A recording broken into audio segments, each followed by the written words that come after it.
The envelope looked innocent enough, a standard piece of professional mail tucked among the junk flyers. But inside wasn't a bill or an advertisement. It was a damning, explicit, and utterly horrifying set of financial documents. My own tax returns, business contracts, and bank statements, all marked with red circles and aggressive question marks by an unknown hand. I, Gerald *, 70, a retired business owner, instantly knew who was behind it. My son, Daniel *, 40, and his ambitious, calculating wife, Chloe *, 38. They had become increasingly invasive, constantly asking about my health, my will, and, most aggressively, the status of my business pension and my pay-off house, a significant asset worth nearly $900,000. For weeks, I had suspected they were sneaking into my private home office while I was away, hunting for leverage, searching for my will, or perhaps even stealing information. The marked documents were the final proof. They weren't just curious. They were actively scrutinizing my finances, looking for a legal angle to seize control of my assets by proving I was fiscally incompetent or mentally unfit. The next week, Daniel insisted on driving me to a routine specialist appointment. I agreed readily, even enthusiastically. But the appointment I had scheduled wasn't for my health. It was for a crucial meeting with my lawyer to finalize a secret contingency plan.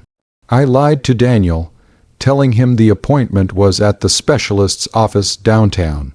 Instead, while they were distracted preparing for the drive, I walked straight into my private office and, hidden inside the cavity of a fake dictionary on my bookshelf, I secured a small, high-definition motion-activated camera ***. The next time I left the house under the pretense of a long doctor's visit, I knew I wouldn't be checking my blood pressure. I'd be watching their every move inside my sanctuary. Was I wrong to betray my son's trust with a lie and hide a camera in my own home to catch him in the act of what amounted to financial invasion and elder theft? Or does a father's instinct for self-preservation override all familial loyalty when facing deliberate, cold-blooded betrayal? Tell me, if you suspected your own child was violating your privacy to steal your life savings, would you confront them immediately, or would you set a precise, undeniable trap to secure the evidence you needed? My name is Gerald *, 70. I ran a successful manufacturing business for 30 years before selling it off to fund a comfortable, if not extravagant, retirement. I pride myself on my sharp mind and my meticulous documentation. My assets, the house, the pension, the small investment portfolio were the result of a lifetime of work, intended to secure my future and eventually provide for my grandchildren, not fuel my son's reckless spending. Daniel, my only child, is perpetually short on cash. He's bright but lacks discipline, constantly failing in new ventures. Chloe, his wife, is the aggressive force, socially ambitious and intensely focused on getting the $900,000 house to solidify their status. Their campaign of invasion started subtly 6 months ago. The questions became less about my well-being and more about my will. Have you updated your documents, Dad? Are you sure you don't need a joint bank account for emergencies? Then, items started to seem out of place in my office. A file moved, a safe combination book shifted. I dismissed it as old age until the envelope arrived. The documents, printed copies of my own financial records, could only have been obtained by someone spending hours in my office, copying confidential files they found. The red markings weren't accidental. They were highlights on areas that could be legally exploited to challenge my fiscal sanity. I realized confrontation was useless. They would simply deny it, and the invasion would stop temporarily, only to restart with more cunning. I needed absolute, undeniable proof of their physical intrusion and their malicious intent. I contacted an old associate who specialized in security and purchased the perfect device, a high-definition covert camera system, small enough to be hidden in a standard object, and motion activated, saving only the critical moments. The best location was the fake dictionary on my bookshelf. It sat directly opposite my desk, capturing the files, the drawers, and anyone who spent time rifling through them. The setup was elaborate. On Tuesday morning, Daniel and Chloe arrived at 8:00 a.m., fussing over me to ensure I had my jacket, my keys, and my prescription glasses. I played the role of the frail, slightly confused old man perfectly, telling them the specialist was across town and the appointment would take at least 3 hours. I kissed my grandchildren goodbye, got into Daniel's car, and waved cheerfully. The moment we were out of sight, I was mentally counting the minutes. Daniel drove me exactly 10 minutes to the local park, where my lawyer, Sarah Jenkins, was waiting in her car. I quickly slid into the back seat of her car, and Daniel, thinking he had accomplished his duty, drove straight back to my house, arriving less than 30 minutes after we had supposedly left for the specialist. My lawyer and I then drove to a coffee shop, pulled out my laptop, and logged into the camera's secure feed. The moment of truth was agonizing. The motion sensor triggered immediately. Daniel and Chloe walked into the office, the same room they had helped me secure only an hour earlier. Chloe locked the door and pulled the blinds. The performance was over. They were hunting. Chloe went straight for the locked filing cabinet, where I kept the copies of my will and my pension contract.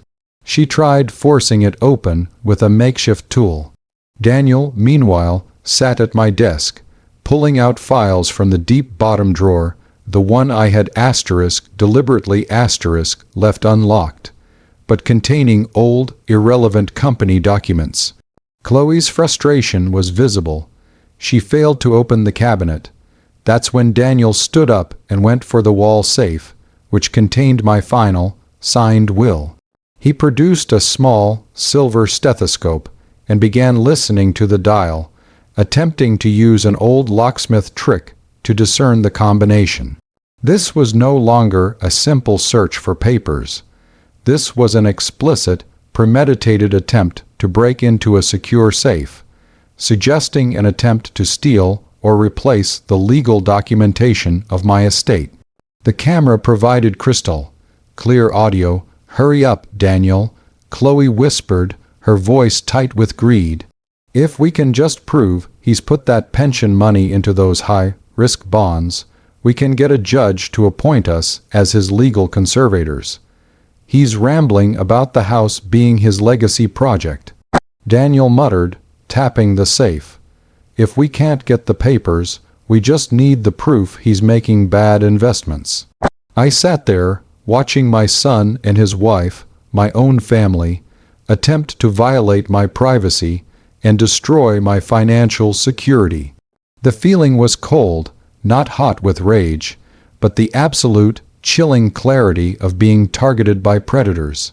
The entire sequence was recorded: the entry, the forced lock attempt, the muttered intent, and the safe tampering. So that's the situation I was in. I was sitting 10 minutes away, watching a live feed of my son and his wife attempting to break into my personal safe and discussing their plan to have me declared incompetent to seize my $900,000 asset. I had 3 hours before I had to return from the doctor. I had irrefutable audio and video proof of their criminal intent. Before I tell you about the shocking move I made, the one they never saw coming, which involved an immediate legal ambush. I want you to pause and comment below what you would have done in my shoes. Would you have let them finish the search? Or would you have used the next hour to execute a legal maneuver that instantly eliminated their entire financial foundation? I executed the legal ambush immediately. Allowing them to continue would only increase their threat level and might lead to them finding the real documents, which were secured off-site. My lawyer, Sarah, was already prepared. The moment we had the irrefutable evidence of B and E breaking and entering, attempted theft the safe, and conspiracy to commit elder financial abuse, we implemented the final step of my secret contingency plan, ***, the immediate asset transfer and restraining order. First, while Daniel and Chloe were still rummaging through the false documents, Sarah digitally transferred the deed of $900,000 house and the entire pension portfolio into a newly formed irrevocable family trust, with me as the sole beneficiary and Sarah as the co-signer. This was done digitally and irrevocably within 30 minutes. The assets were now legally untouchable by any challenge to my competency. Second, using the timestamped video and audio evidence showing clear intent to commit financial fraud and unlawful entry, Sarah simultaneously filed an emergency temporary restraining order against Daniel and Chloe, specifically barring them from coming within 500 feet of my person, my property, and, critically, the grandchildren. The hearing was scheduled for the next morning. Third, and perhaps most devastatingly, I had previously identified a crucial flaw in Daniel's finances. He had a massive, interest-only mortgage on his own house, which required him to keep a high credit rating to refinance every 2 years. I instructed Sarah to file a preliminary lien against Daniel and Chloe for the maximum legal cost of the upcoming fraud lawsuit we planned to file against them.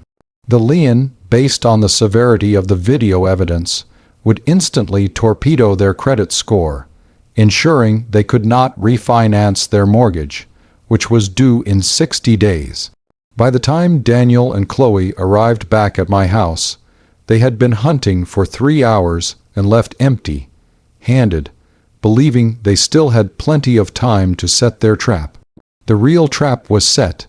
They drove back to their home that afternoon, smug in their belief that they had outsmarted the old man.